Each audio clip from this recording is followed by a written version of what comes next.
Hello everyone, welcome back to the Univ Sine Theta.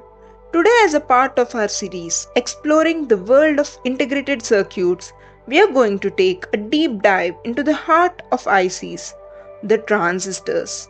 Just like cells form the foundation of life or atoms build up all elements, transistors are the fundamental building blocks of all integrated circuits.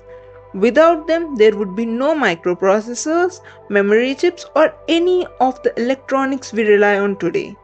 So, what exactly is a transistor? Why do we almost exclusively use transistors in ICs? Why is silicon the material of choice?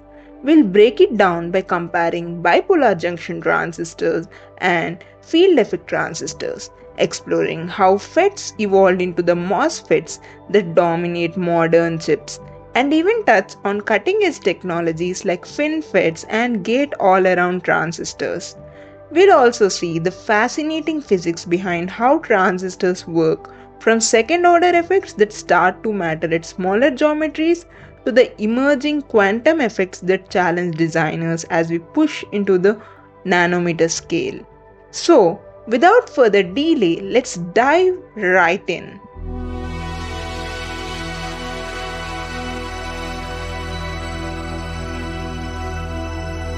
Starting off with a general introduction to the transistor, a metal oxide semiconductor field effect transistor.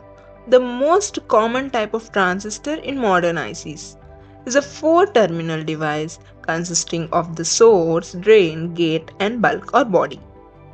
The gate acts like a valve, controlling the flow of current between the source and the drain.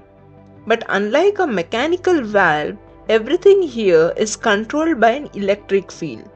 That's why we call these field effect transistors.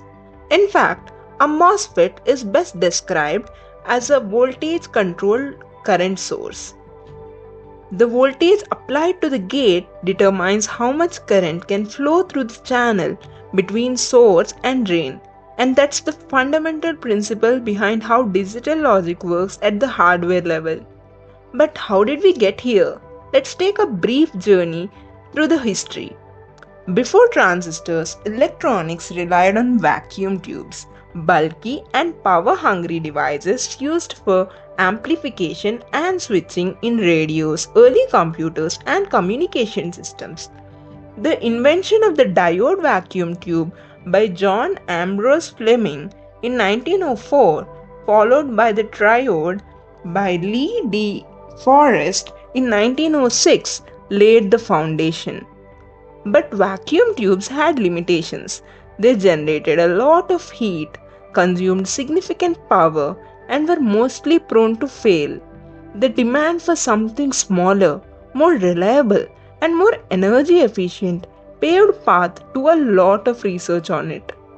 In 1947, at Bell Labs, John Bardeen, William Shockley, and Walter Brattain invented the first transistor, specifically the point contact transistor.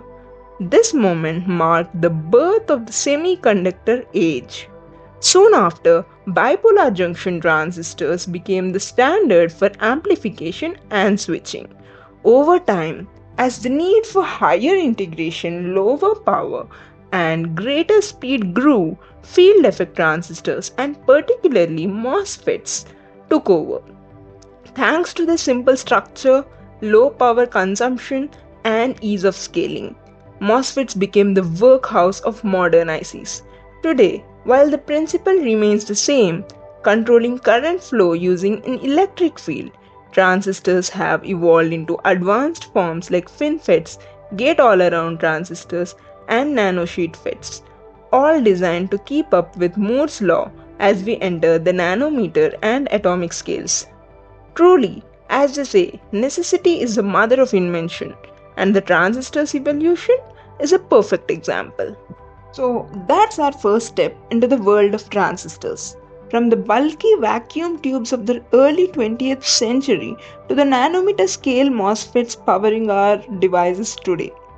In the next part, we'll answer a fascinating question. Why silicon?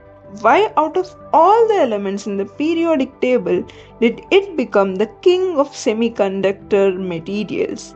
We'll also explore how different transistor types, BJTs and MOSFETs, work, compare their strengths, and also see the physics that drives them. Stay tuned, we are just getting started.